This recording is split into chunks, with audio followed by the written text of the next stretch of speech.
actually has a license. Here's what we know. Cobb County investigators have issued warrants for 3 people, with 40 victims claiming they had no idea the person who performed surgery on them did not have a medical license. 11 Alive's Faith Abube is live at the Cobb County Superior Court, where this complicated story is unfolding. Faith?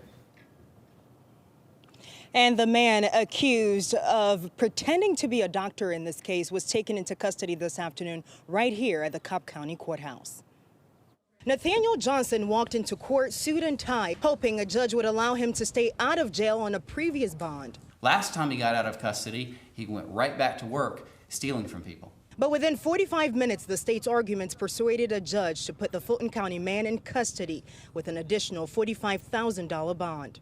There is no doctor that I'm aware of in that direction. Nathaniel Johnson is not a medical doctor anymore. Johnson was once a medical doctor but lost his license after pleading guilty to Medicaid fraud and other charges in 2014. He agreed to give up his medical license as part of a plea deal. But instead of closing his practice, Cobb County investigators say less than a year later, he was back at the Vinings location in Cobb County pretending to be a doctor. He allegedly duped at least 40 cosmetic surgery patients. This is actually part of the scam. This is actually evidence for the state to the extent of his knowledge that what he was doing was a deception, and he's trying to cover his tracks. Investigators say Johnson tried to get away with a crime by bringing in this Peachtree City gynecologist, Peter Albrecht. Albrecht himself was under probation for sexual relationships with 2 female patients and for violating a third. But Cobb County investigators say that did not stop him from associating himself with Johnson's practice. Court documents allege he used his medical license to hide the fact that Johnson did not have one.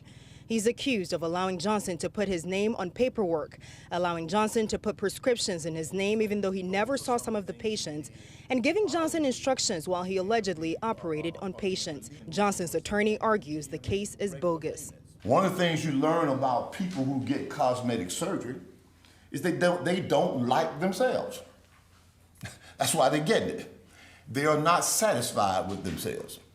And people who are not satisfied with themselves and they get up in the morning, they look in the mirror, if they don't like what they see, they'll blame God, the doctor, and even the people that made the mirror.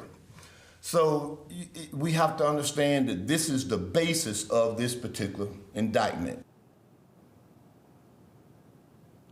Well, there's a third suspect in this case, Shannon Williams. That suspect, there's a warrant out for her arrest. In the meantime, all 3 of them facing several charges, including racketeering. But Johnson could end up in jail for 100 years if he's convicted.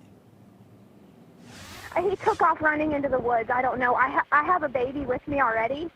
Okay.